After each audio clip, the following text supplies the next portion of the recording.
которая показывает мощь нашего оружия. Вы долго готовились, наступил этот ответственный этап. Совершить 400-километровый марш, поэтому желаю вам от себя лично, от командования успехов, удачи.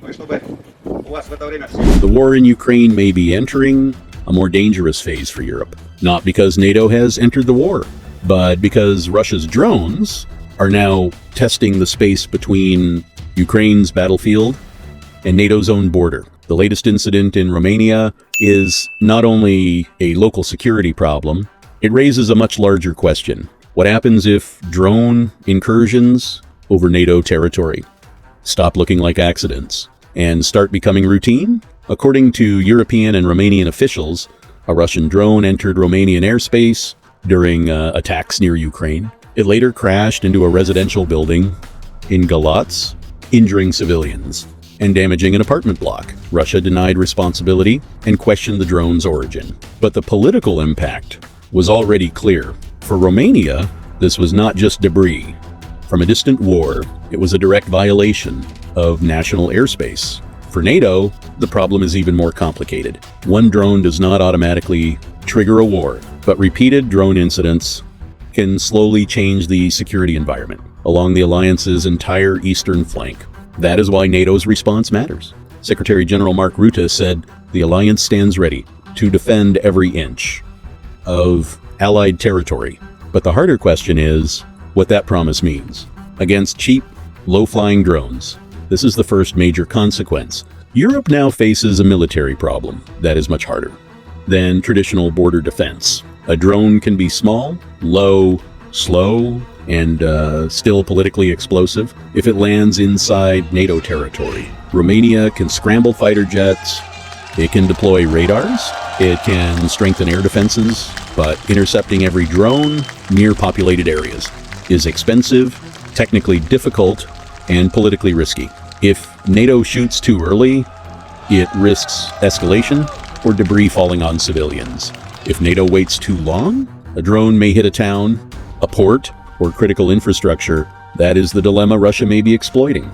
The second consequence is economic. Drone spillover forces border states to spend more money on radar coverage, interceptors, electronic warfare, civil defense, and permanent readiness. Even incidents with limited damage can create long-term costs. Romania is especially important because of geography. It sits near Ukraine, the Danube corridor, Moldova, and the Black Sea.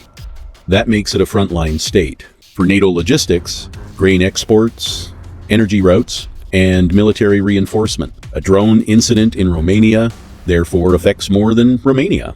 It raises questions about Black Sea security, European supply routes, and the safety of infrastructure that supports Ukraine's war effort. The third consequence is diplomatic. Russia benefits if every violation produces only statements, summons, and condemnations.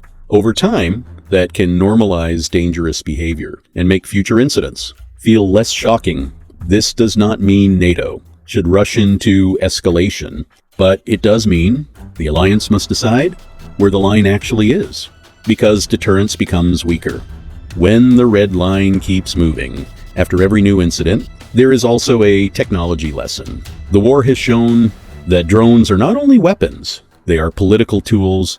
A cheap drone can force expensive defensive decisions, emergency meetings, public fear, and alliance-level debate. That changes the economics of pressure. Russia does not need a large missile strike to create strategic anxiety. A single drone crossing a border can force NATO to rethink air defense across hundreds of kilometers. The Black Sea makes this even more sensitive. Recent drone-related incidents near Romania show how electronic warfare, maritime drones, and airspace violations can all spill beyond Ukraine and create risks for neighboring NATO states. This is where the situation becomes strategically dangerous. The more crowded the region becomes, with drones jamming air defenses, fighter patrols, and civilian infrastructure, the higher the risk of miscalculation. For Ukraine, the message is clear. Russia's war is no longer only threatening Ukrainian cities, it is also creating insecurity for countries that border the war zone and help sustain Ukraine's resistance. For Russia, the calculation may be different. Moscow may believe that low-level pressure can divide NATO, frighten European publics, and make support for Ukraine feel more dangerous and more expensive. That creates the real strategic question. Is Russia accidentally creating spillover? Or is Moscow learning that limited violations can pressure NATO without crossing the threshold of direct war? The answer may shape what happens next. Romania and other Eastern members will likely push for stronger anti-drone defenses, more surveillance, faster response rules, and a more permanent NATO presence. Europe may also accelerate investment in layered air defense, not just against missiles, but against the cheap systems that are now reshaping warfare. The next arms race may be about stopping drones before they cross borders, but the deeper issue remains. If Russia can make NATO territory feel less secure without triggering a major response, then the war's pressure zone has already expanded beyond Ukraine. So the Romania incident is not only about one drone, it is about whether Europe can prevent a dangerous new normal. Because once border violations become routine, deterrence becomes much harder to rebuild. What do you think? Should NATO respond more strongly to drone incursions near its borders? Or would a tougher response risk a wider confrontation with Russia? Leave your opinion below. And if you enjoyed this analysis, make sure to like the video, subscribe to TuVu News, and turn on notifications so you do not miss our next geopolitical report